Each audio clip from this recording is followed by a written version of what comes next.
ladies, welcome back to day 2 of the Glow Up Fast. And in this particular video, I'm going to be talking to you about don't let that have any more of you. But before we jump into the word, I want to encourage you during this fast, you want to make sure you're reading your word, you want to make sure you're prayer journaling, and also you're listening to your body. Congratulations, though, you made it to day 2, but listen to your body, sis, okay? I even have a smoothie sitting inside the little mini fridge. If my body starts to tell me that, hey, your sugar's too low, or you're not feeling good, you're losing energy, you feel dizzy, you feel shaky, anything, I have a smoothie waiting on me. Same with you. Have a banana, have an apple, whatever it is, waiting on you in case you don't feel the best. Please listen to your body. There's so many women that are just sometimes try to get to day 3 when they're literally miserably getting through it. And that's not how you want to fast. You want to fast in the presence and the power of the Lord. You want to fast to be like, wow, I wasn't even hungry, right? Or, oh, wow, I'm doing so good. Like, I felt that and I took care of it and I got back focused on my word. I got back focused. I got back consecrated. So listen to your body, okay? But I'm so proud of you that you made it to day 2, girl. If you can make it to day 2, then you can definitely make it to day 3. Get through day 2 because, girl, day 2 is usually the place where you gain a lot of mental clarity. Day 2 is where you really gain a lot of quiet thoughts. Also, though, I gotta do this disclaimer, day 2 is where you feel maybe a little more aches and pains in your body, okay? I don't know if it's because you're empty in the stomach, I don't know exactly. But day 2 is usually where you have like a ache, a backache, a something. Like, it's just like this natural achiness or something going on. So don't overthink it. Just be like, all right, I'm gonna push through. I'm gonna be okay. All right? All right, so let's get into this devotion. Today's devotion is don't let that blank have any more of you, okay? So it means don't let that man, don't let that situation, don't let that person, don't let that hurt, don't let that trauma, don't let that have any more of you is actually where it's coming from. And the reason I'm talking about this is because recently I was in therapy, and you guys know I've talked about therapy a lot. I've been in therapy off and on since about maybe 24, 25, but therapy has been very good for me. And especially when I go through big life changes, if I move, get married, whatever big life changes, get out of a relationship, I go to therapy because I know it's helpful and helps me to be able to give that and talk to somebody physically here as well. So I always go to therapy when big life changes happen. And I recently got married not too long ago, so I signed back up for therapy. And I was like, I need to go back through this because there's a lot of transition happening. My life is changing, and so I want to go through therapy. And so let me tell you though, I was sitting in therapy one day, and this was like my second session, and we're talking about growing up, life traumas, and things that are still kind of at play. And I told her, wow, I was like, you know what? I was like, this person of my past, he comes up in my head a lot. I'm like, and I'm married now, and I'm like very happy. Obviously, this person, I've been with this person 10, 15 years, but they come up in my head a lot.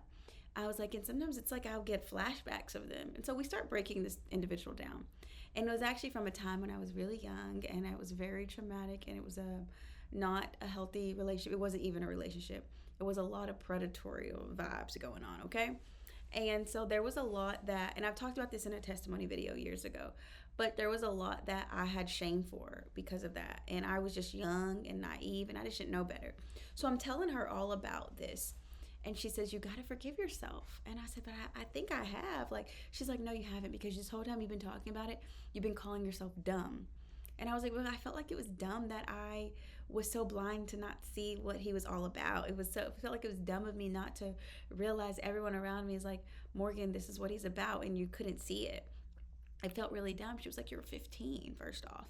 And, that was not that you were naive. You just didn't know better. But the version of you, now knows way better. So it's like, don't quit you haven't forgiven yourself because you keep calling yourself dumb.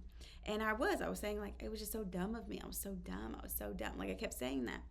And she was like, I need to tell you something. Do not allow that man to have any more of you. And when she said that, I paused for a second. I looked at her because I didn't look at it that way. I didn't think, oh, for these flashbacks, me thinking about this, me going over this traumatic event over and over again, sometimes in my head, was me still giving him more of me. And she said, he's long gone. He's been gone for years. But he's still getting parts of you. Some parts of what he did and how he was is still getting parts of you because you haven't forgiven yourself. You haven't truly let it go. And she said, do not allow that man to have any more of you. And as she said that, though, it took me to other places. It was like, don't allow that situation, don't allow that previous season, don't allow that traumatic event, don't allow that to have any more of you. And that's where I realized that she was teaching me how to break the covenants with what things I've made. I made covenants with, oh, I'm not good enough. I made covenants with, oh, I was dumb. I made covenants with, oh, I was so naive. And I had made covenants with shame and unforgiveness based off the situation. And she was teaching me how to break the covenant. And I want to tell you this today. You've got to break covenants that you made. Day 2 of your fast is about breaking the covenants that you have made. Not that they made, but you've made about yourself, about how you feel. There are daughters of God out there that will not even wear a pair of shorts because they've made a covenant that their legs are ugly. They made a covenant with till all they see is ugly legs and they will not wear shorts. You have to break the covenants that you made, okay? So what it is this: you got to stop allowing that thing, that covenant, that word, that belief to have any more of you. And I remember when she said this, I felt like, gosh, that's hard. And she said, it's going to be hard because you've been playing the story over and over. But every time the flashback, every time you hear that name, every time you see that thing, every single time it comes back, you have to say, hey, I will not let you have any more of me. I'm not letting you have any more of me. And you have to cut it off at the root. You see, I believe on day 2, God is not just wanting to give you a glow up physically. He doesn't want you to lose a few pounds, amen. He wants to go inwardly, and he wants to help you break covenants that you've been attached to for years. Covenants that you've been still sitting under, and songs you've been still underneath. It's almost like a world when you've just been sitting under the same play over and over. And God is like, I'm breaking the covenants. But sis, you have to stop allowing it. You have to acknowledge the covenants you've made. You've got to acknowledge the thing that's still playing, the music and the sound that keeps playing that you need to cut off. You've got to acknowledge that. And also, too, in simple terms, all she was saying is let it go. But also, how hard is it to just let things go? Like, you mentally think you let it go, but then here it goes again. It shows its face. You see a flashback. You get a PTSD, right? You feel like you let it go, but it's really you haven't. And I feel like the Bible also says, forgetting what's behind me and pressing towards what's before me. We have to forget what's behind us. And even if you can't forget, you cannot let that what's behind you, your past, your trauma, your previous life before Christ, the life you've lived even as of yesterday, you cannot let that go with you. You got to not let that have any more of you. It cannot have any more of you, daughter of God. All right? Don't let them. Don't let that situation, don't let that pain, don't let that friend that did you dirty, don't let that ex that hurt you, don't let that feeling have any more of you, daughter of God. Don't let it have any more of you. Because every time you go back there, and every time you feel that feeling, and every time you're letting it have more of you. And sometimes it's a man, sometimes it's an ex, sometimes it's a father, sometimes it's a traumatic situation that keeps having more of you. Do not let it have any more of you. And I want to tell you how to do this, okay? So breaking the covenants we made is you got to acknowledge the covenants you made, okay? So that's the first thing. So if you made a covenant with saying, I'm the ugly sister, and I did growing up, I had this belief because me and my sister were very close in age, and she took more after my mom's like native side, like the long Pocahontas kind of hair, and I didn't really grow up with that. My hair was short, it was kinky, I took more after my father's side, right? And so I remember feeling, and people comparing us all the time, saying, oh, why don't you look like this? Why is your hair not like this? Why is your skin not like this, right? I had a lot of comparison. And so I always deemed myself as the ugly sister. And it wasn't until I got to college. It wasn't until I got to college that the Lord helped me break that covenant. And he was like, you're not ugly. You're not the ugly sister. You're not ugly. And for the long, it's almost like I could not see my beauty at all until that covenant was broken. And that happens to so many of us. There sometimes we can't see the beauty in us because we have a covenant that says it's ugly. We can't see the beauty in our gift because we have a covenant that says we're dumb. We can't see the beauty in what God is doing because we have a covenant that says I'm in lack. There's covenants that we make. So today I want to help you break that covenant. So this is an example I did. I would, if it's a person, because we don't want that person to have any more of you, say their name.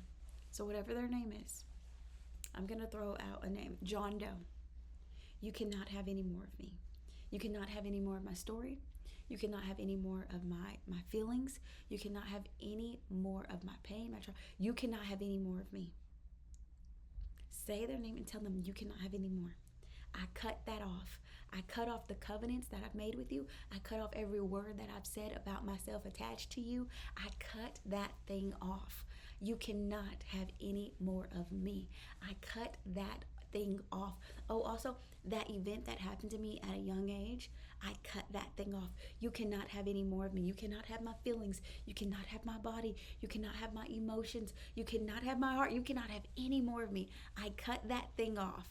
That situation, or that, let's say that ex-lover, you cannot have any more of me. You cannot have any more of my heart. You cannot have any more of my thoughts. You cannot have any more of my memories. You cannot have any more of me. I cut that thing off.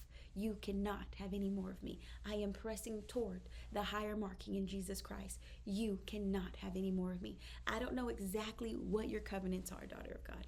I don't know. I just shared you a few of mine. But I believe today the Lord will show you what covenants He needs to break from you. The covenants that we've made ourselves with. Oh, also, let me go right here. There's a covenant that I'm just not a good runner. I remember that covenant I had. My sister was a fast runner. Like, she got that from my daddy. Y'all, she's Speedy Gonzalez, okay? I was never quite that runner, okay? She was like a sprinter. And I always thought, oh, I'm not a good runner. I'm not a good runner. Not realizing I'm not a sprinter. I'm a long distance runner. But I didn't know that until I broke the covenant of I'm not a good runner. And I remember thinking, well, how are you not a good runner if your father was a good runner, your mother was a good runner? Like, you have all these great runners in your family, but they just missed you. I remember I was like, I bet you I'm a good runner. I'm just maybe a different runner. And what happened is I wasn't a sprinter. And my sister's a sprinter, y'all. She's a fire runner. I wasn't a sprinter. I was long distance. And so even now at 32, we're preparing, for 5Ks and whatever, because I'm a long distance runner. Right? So see, I want to tell you, break the covenant of what you've been telling yourself, the covenants you've made. Amen. Break those covenants, daughter of God. Break the covenants you've made. All right. And so pay attention to the covenants you made. Oh, we're always going to be in this house. Oh, we're never going to get past this. If that's the covenant you made, break that. You know what? I said that will not go with me anymore. That belief of I'm always going to be right here will not go with me anymore. That belief that I'll always be in lack will not go with me anymore. Can I have any more of me? I cut that thing off today. Amen. Amen. So, daughter of God, I just came to tell you today, don't let that man, don't let that situation, don't let that season, don't let that feeling or that belief have any more of you. Don't let it. Don't let it. Jesus has more for you. All right. Thank y'all for watching. I cannot wait to see you. I hope you join us tonight for our second night of our Glow Up Fast, which we get on Zoom. We have 500 seats available, and tonight is Kay Nash. So Kay Nash will be speaking. Come on over. And then also join me tomorrow morning for morning prayer. All right, ladies. Also, there's a link in the description box if you're watching this months, years after the fact. There's a link in the description box where you still can get that free guide and go on your own personal fast. All right. I'll see you guys in our next one. Have a good one. Happy fasting.